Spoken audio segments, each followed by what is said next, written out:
ചക്കൻ്റെ മാങ്ങൻ്റെ കാലാണല്ലേ. ചക്കയും മാങ്ങ ഇഷ്ടമില്ലാത്ത ആരും ഉണ്ടാവില്ലല്ലേ. എനിക്കൊന്ന് കുറച്ച് മാങ്ങ കിട്ടിയപ്പോൾ ഞാൻ അതുകൊണ്ടൊരു സൂത്രം ഒപ്പിച്ചിട്ടോ.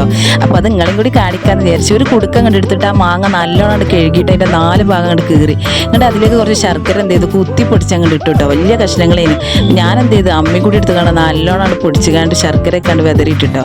മാത്രമല്ല അതിലേക്ക് കുറച്ച് എന്ത് ചെയ്തു ഒരു നുള്ളു ഉപ്പ് ഇട്ട് കൊടുത്തേക്കണം. അത് ടേസ്റ്റിന് വേണ്ടി ഇടണം കേട്ടോ, വേണമെങ്കിൽ ഇട്ടാൽ മതി. പിന്നെ അതിലേക്ക് പാകത്തിന് വെള്ളം ഒഴിച്ച് നമ്മൾ ഗ്യാസും അങ്ങോട്ട് കൊണ്ടേ വെച്ച് ഇനി നല്ലോണം അങ്ങോട്ട് തിളച്ച് വരണം കേട്ടോ. തിളച്ച് വരുമ്പോൾ തന്നെ നല്ല മണം അങ്ങോട്ട് വരും കേട്ടോ. ആ ശർക്കരയൊക്കെ ഉരുകി ആ മണം അങ്ങോട്ട് വരും.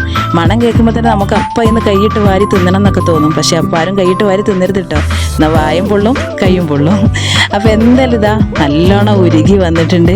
ഞാനിതാ ഫ്ലെയിമൊക്കെ ഓഫാക്കിയിട്ട് താഴെ ഇറക്കി വെക്കാൻ പോവുകയാണ്. ഇറക്കി വെക്കുക മാത്രമല്ല കുറച്ച് നേരം അടച്ചു വെച്ചു. എന്നിട്ട് അതിന് ശേഷം തുറന്നപ്പോൾ നോക്കുകയാണെങ്കിൽ മാങ്ങേൻ്റെ കളറൊക്കെ അങ്ങോട്ട് മാറി നല്ലോണം ശർക്കര ആകുമ്പോൾ പിടിച്ചേക്കും.